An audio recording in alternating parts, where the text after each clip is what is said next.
Alors aujourd'hui, c'est un peu sous la neige que je vous fais cette vidéo.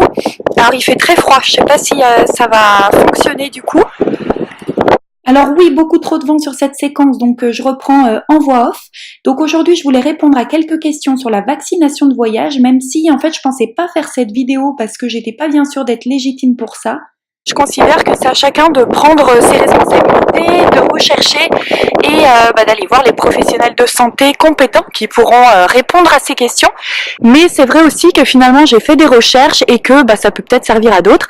Donc je vais vous donner un petit peu dans une série de vidéos quelques informations que j'ai pu moi-même trouver pour prendre mes propres décisions pour ma famille. Alors bien évidemment, je fais pas cette vidéo pour vous dire s'il faut vous faire vacciner ou pas et je vous engage vraiment à aller vous renseigner, à récolter toutes les informations qui vous sont nécessaires et vraiment à adapter toutes ces infos à votre cas particulier parce que c'est très important que ce soit personnalisé.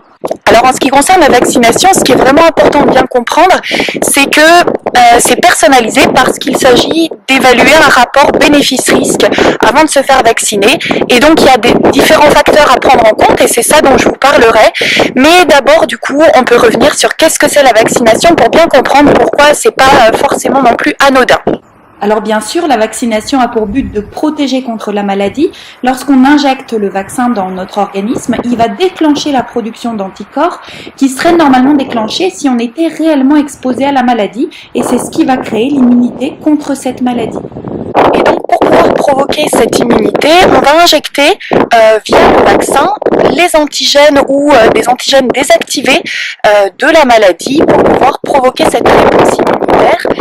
Un vaccin, ça va contenir également des adjuvants. Alors souvent, on va retrouver des sels d'aluminium, mais ça peut être d'autres adjuvants aussi qui vont faciliter l'injection en fait de l'antigène.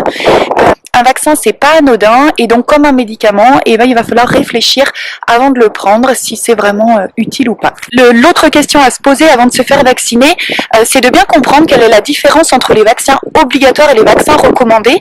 On a toujours l'impression qu'il faut toute une quantité de vaccins pour aller voyager, mais il faut bien savoir que beaucoup de vaccins sont conseillés parce que ils protègent contre des maladies graves, mais il faut quand même se poser la question de la fréquence de la maladie, des zones précises où elle se trouve, etc. Donc on y reviendra plus tard. Si vous avez décidé de vous faire vacciner avant de partir en voyage, vous pouvez d'ores et déjà, même avant une première consultation en médecine de voyage finalement, mettre à jour votre calendrier vaccinal français. Effectivement, la plupart des vaccins recommandés dans le calendrier vaccinal français sont fortement conseillés en cas de voyage. Alors dans la suite des vidéos sur les vaccins, on va aborder des questions d'organisation. Où est-ce qu'on se renseigne, comment on se renseigne, où est-ce qu'on peut se faire vacciner.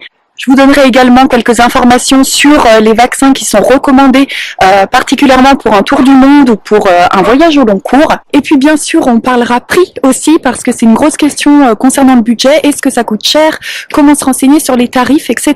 Je reviendrai aussi sur l'organisation de la vaccination, comment s'y prendre pour s'organiser, pour faire les consultations, combien de temps à l'avance est-ce qu'il faut s'y prendre. On reviendra aussi peut-être plus spécifiquement sur le cas des enfants. Comment est-ce que ça se passe quand on a des enfants en bas âge notamment, ou voire même des bébés, à partir de quand on peut les vacciner, comment on doit s'y prendre. Et puis enfin, je vous dirai aussi quels ont été nos choix, nous, qu'est-ce qu'on a décidé de faire pour nous, pour nos enfants, quelles décisions on a prises, et puis peut-être quelques astuces aussi pour bien vivre les visites justement avec les enfants. Comment leur faire supporter les vaccins, comment les préparer et éviter un maximum les effets secondaires, puisqu'il existe quand même des solutions qu'on peut envisager. Alors n'hésitez pas, d'ici les prochaines vidéos, si vous avez quelques questions sur la vaccination en voyage, sur les précautions à prendre, et toute autre question que vous pourriez avoir, n'hésitez pas à me les donner en commentaire, et puis j'essayerai de trouver les informations pour vous y répondre. Alors voilà, je vais m'arrêter là pour aujourd'hui parce qu'il fait très froid, et puis je vous retrouve très vite, de toute façon, pour les prochaines vidéos sur les vaccins.